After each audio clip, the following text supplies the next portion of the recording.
Welcome to God's 5 Minutes with Pastor Ed Wilson. Reach him at GodsFiveMinutes@gmail.com. Now, here's Ed Wilson with God's 5 Minutes. Hello, friends.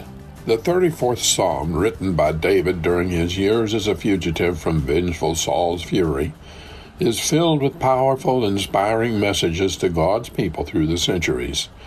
The angel of the Lord encampeth round about them that fear him and delivereth them. O taste and see that the Lord is good. Blessed is the man that trusteth in him. O fear the Lord, ye his saints, for there is no want to them that fear him. The young lions do lack and suffer hunger, but they that seek the Lord shall not want any good thing. Come, ye children, hearken unto me. I will teach you the fear of the Lord. Israel's greatest and mightiest king was never at a lower ebb in his life than when he fled from Gath, the city of Goliath, to Adullam. It was there he had to fake insanity to escape the dangers which surrounded him.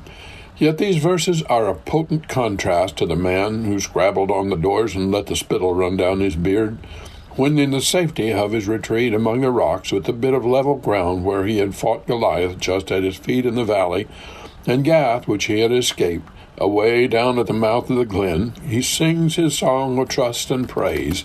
He hears the lions roar among the rocks where Samson had found him in his day. He teaches his children, the band of broken men who there began to gather around him, the fear of the Lord, and calls upon them to help him in his praise.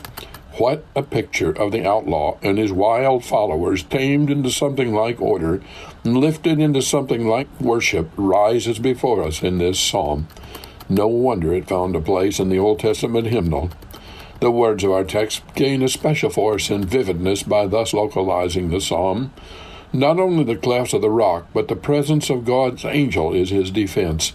Around him is flung not only the strength of the hills, but the garrison and palace guard of heaven. David's song is by no means the first time the angel of the Lord is spoken of in the Scriptures. Remember that supreme moment when Abraham took the knife to slay his son? The voice that called to him out of heaven was the voice of the angel of the Lord. He assumes the power of reversing a divine command. He says, Thou hast not withheld thy son, thine only son, from me, and then pronounces a blessing, in the utterance of which one can distinguish his voice from the voice of Jehovah. In like manner, it is the angel of the Lord that speaks to Jacob and says, I am the God of Bethel. The dying patriarch invokes in the same breath the God which fed me all my life long, the angel which redeemed me from all evil, to bless the sons who stand before him with their wondering eyes gazing in awe on his blind face. It was that angel's glory that appeared to the outcast Moses, flaming in the bush that burned unconsumed. It was he who stood before the warrior leader of Israel, sword in hand, and proclaimed himself to be the captain of the Lord's host, the leader of the armies of heaven, and the true leader of the armies of Israel. And his commands to Joshua, his lieutenant, are the commands of the Lord. And Isaiah correctly sums up the spirit of the whole earlier history in words still flaming with inspiring hope for us in all. In all their affliction he was afflicted, and the angel of his face saved them.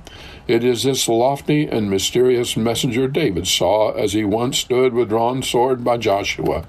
The last of the prophets saw that dim, mysterious figure and told his people, The Lord whom ye seek shall suddenly come to his temple, even the angel of the covenant whom ye delight in. To the prophet's gaze, the half-revealed form was wrapped in majesty and the terror of purifying flame. But for us, the true messenger of the Lord is his Son, whom he has sent, in whom is his name, who is the angel of the covenant, in that he has sealed the new and everlasting promises with his blood, and whose parting promise, Lo, I am with you always, is the highest fulfillment to the Christian of that ancient confidence, the angel of the Lord encampeth round about them that fear him. It is his plan and purpose still to walk with his people today as he did with David of old. Have you talked to him today? You have been listening to God's 5 Minutes with Pastor Ed Wilson. Reach him by email at GodsFiveMinutes@gmail.com. Tune in next time to hear more encouraging thoughts from God's Word on God's 5 Minutes with Pastor Ed Wilson.